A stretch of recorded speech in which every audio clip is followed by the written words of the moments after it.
My coverage of Computex 2017 is brought to you by MSI, EVGA, Tesoro, G-Skill, and Cooler Master.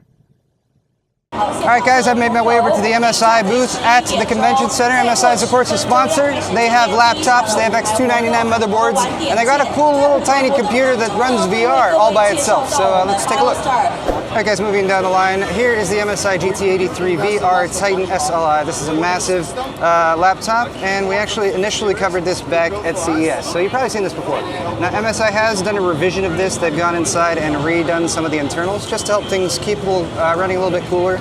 And for the GTX 10 series support for GPUs in here, they've also apparently come up with a new revision for those, again, just keeping things running a little bit cooler so you can maintain higher clock speeds. Of course, it's going to ship with like really high-end Intel hardware, 7th gen, GTX 1080 8GB, 18.4-inch Full HD, 1920 by 1080 screen, and just pretty beastly computer. And obviously, mechanical switches.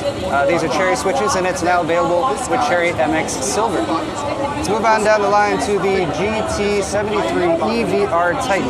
If you find this in the US, it might just be listed as the GT73 VR Titan, but this is a gaming laptop which is also fully capable of supporting a VR experience. Now, another thing MSI is showing off along with these laptops is some of the actual internals. They've done breakouts of those that show all of the heat pipe designs. They use additional heat pipes, especially in the thin and light designs, to make sure, again, everything is running cool. So this one has the Cooler Boost Titan technology, as MSI is calling it. This also has a 120 Hz panel in here for gaming. Now, officially, this does not have G-Sync support yet, but it is G-Sync capable. There's just some final confirmations awaiting that. But from what I understand, you can do G-Sync with this particular setup. It can ship with the GTX 1070, and that is a big upgrade from last gen, which only had a GTX 1060. And then again, 120 Hz refresh rate, 5 millisecond screen. They're also going to have 3 millisecond screens that are available for this and other variants in the future. So it's going to be available on up to a 3840 by 2160 4K IPS panel with 100% Adobe RGB. So a couple different variants there, whether you're focused on gaming or whether you're focused on content creation. Depending on what you want to do, go for one or go for the other.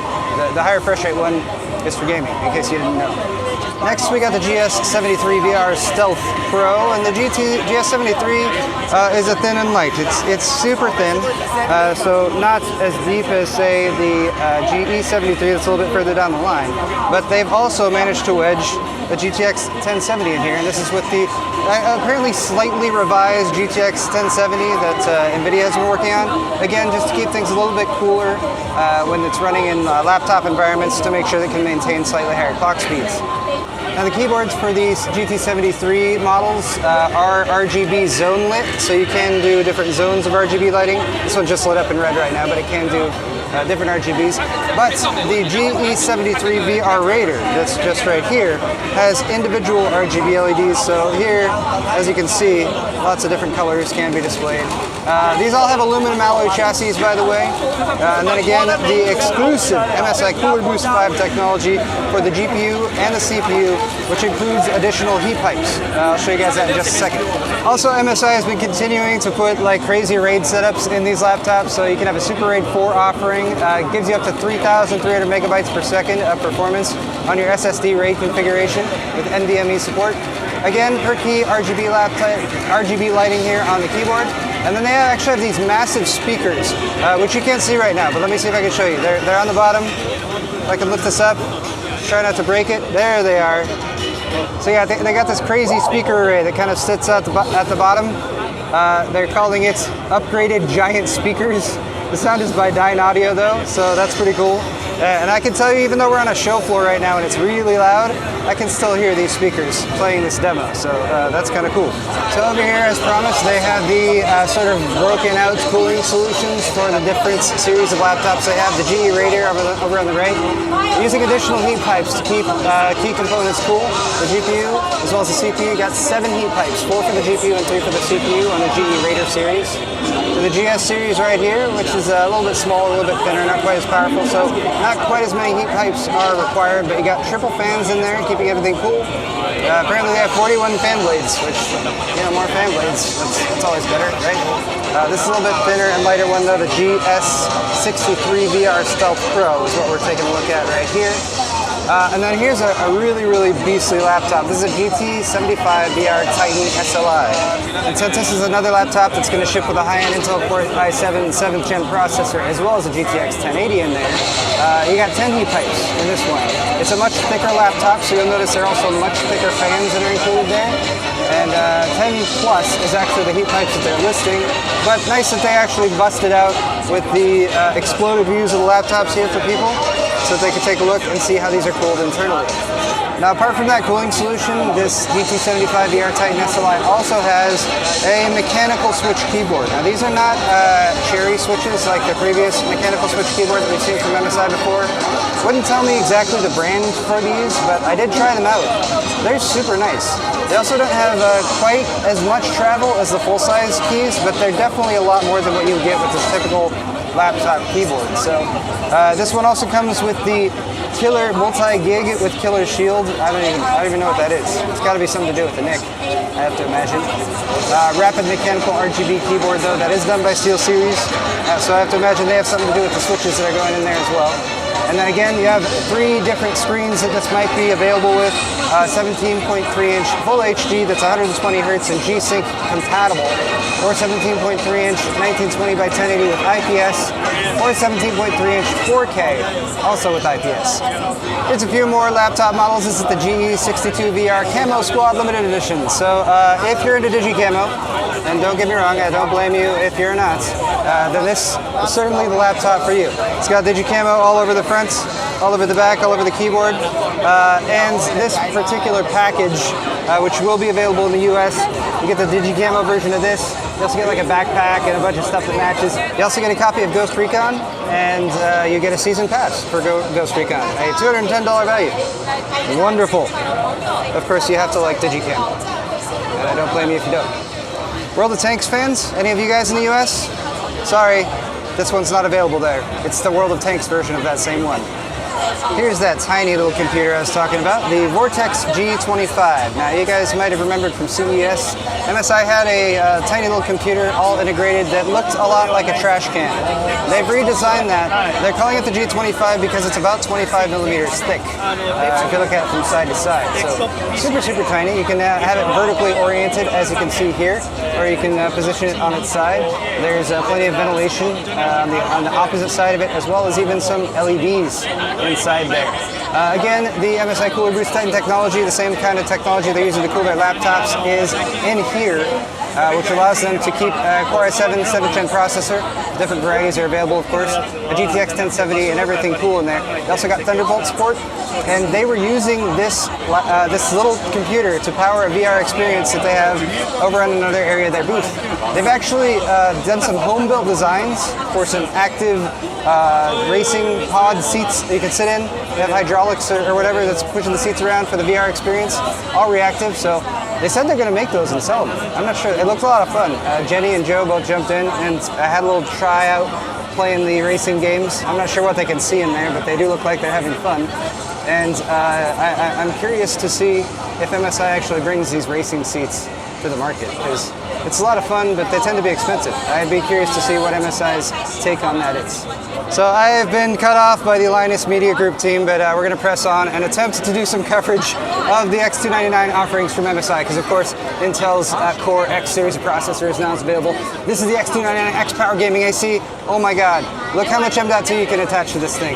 Of course, if you have the right, not a Kaby Lake X processor, if you have a Skylake X processor with 44 PCIe lanes, you can connect up lots of stuff to it. So they've actually added a riser card here with a dual M.2 configuration to supplement the 3 M.2 card positions that they have on the board itself. 1, 2, and 3 here. They've also got some swing out M.2 protector unit things that they are using that do seem to have some thermal pads on them and stuff to provide a bit of additional cooling. Beyond that, a lot of the continued mainstays from MSI's production labs, such as steel reinforced slots for the DIMMs, steel reinforced slots for the PCI Express, Mystic lighting support as well for RGB LED fanatics, dual gigabit LAN solution, as well as audio boost 4 with the HEMIC 2 Plus, and then again, LGA 2066 socket with support for the Intel Core X series processors. So imagine connecting up 5 M.2 devices to this all at the same time, and then imagine dropping that motherboard right on Linus's head. That would be amazing. That'd be an amazing experience. Let's see if we can catch Linus breaking something on the fly here. I think that would be incredible. Everyone's, MSI has now moved into crisis mode. Like, oh no, Linus is touching our stuff. No, it's fine. Let's move on to the X299 Gaming M7ACK. Again, you have multi M.2 slots. It looks like there's a total of 2 on this particular board. They've also added a U.2. One of the things I really like that they've been adding is USB 3.1 Gen 2. What is going on down here? Damn it! Come on now. Linus has literally busted out a spudger, which he is using to break the MSI motherboards on the fly. This is unprecedented. Come off, right? Usually Linus is capable of breaking motherboards and other parts that vendors have on display without the use of tools, but this time he has brought tools along to help make the job more efficient. Okay, and I think the fans at home really appreciate that. USB 3.1 Gen 2 is like all over these boards. Again, thanks to all those PCIe lanes, tons of connectivity available. They're also including the front panel connector here that is currently, from my understanding, available from case manufacturers such as BitPhoenix, Cooler Master, and I believe NZXT as well is working on those. This one, of course, also has the RGB LED accent lighting scattered around. A bit of a darker sort of theme on this one, all black, but still looks quite nice. And I'm not sure what's good. Oh yeah, and this one also has some M.2 covers right there. And this little folding thing that connects to the chipset heatsink, again with some thermal pads on the back that goes over and covers the M.2, and then it keeps your 960 Pro nice and cool and doesn't want it to throttle. That is super handy. Here's the X299 Gaming Pro Carbon AC. AC means it has integrated Wi-Fi, of course. Looks like some more basic heat shields on this one going on. I'm sure we'll have Gamers Nexus test those out eventually. But again, a nice looking aesthetic overall. I like the kind of black theme with some silver accents going on there. 8 DIMM slots, of course. I like to have that with these X299 boards. VR ready, VR boost. Honestly, any of these boards should all be VR ready. Turbo U.2 down there as well. So a couple M.2s and a U.2 down there towards the bottom. And again, you do have that USB 3.1 Gen 2 header. 2 more motherboards from this line here. I'm not going to dwell on these too much, but you got the X299 Tomahawk, keeping more of sort of a military aesthetic. I like that they don't have any camouflage on this. It looks a lot cleaner, I think. But again, you're going to get a lot of the same features that you have with the other boards, just due to the fact that it is support for the Intel Core X series of CPUs. But again, 8 DIMM slots. I like that pretty much all of these boards have 8 DIMM slots. And then again, tons of M.2 support as well as a U.2 there. Here's the X99 SLI Plus. This is going to be a little bit more of a budget board, so you're not going to see quite as much steel reinforcement. You do have a couple steel reinforced slots there for your primary and secondary PCI Express slots. But again, tons of connectivity, and every one of these boards I've shown you so far has on the I/O at least one USB 3.1 Gen 2 Type C port, and they should also have a Type A. So as usual, guys, MSI has way too much stuff for me to cover in this video, but I did want to point out a couple things they have over here on the desktop side. We've seen some of their smaller form factor integrated desktops, like at CES and that kind of thing. This is a new sort of a mid-tower chassis. They're calling it the Infinite A series. And basically what you're going to get is a bunch of MSI hardware installed here. You have the ability to support Optane with the newer versions of these. It will support Kaby Lake processors. You can have GPUs going all the way up to something like a GTX 1080 in there. And they've done some unique things to help with configuration. For instance, the graphics card has a riser card, so they can position it sideways like this, which helps prevent it from flexing and causing the motherboard strain, and especially useful for shipping, actually, keeping it sideways like that. I'm not sure if these are going to come with the MSI Dragon. But of course, these are going to be available in a wide variety of different configurations, and they even have included stuff like VR support via a VR header, an HDMI header, I should say, on the front of the chassis.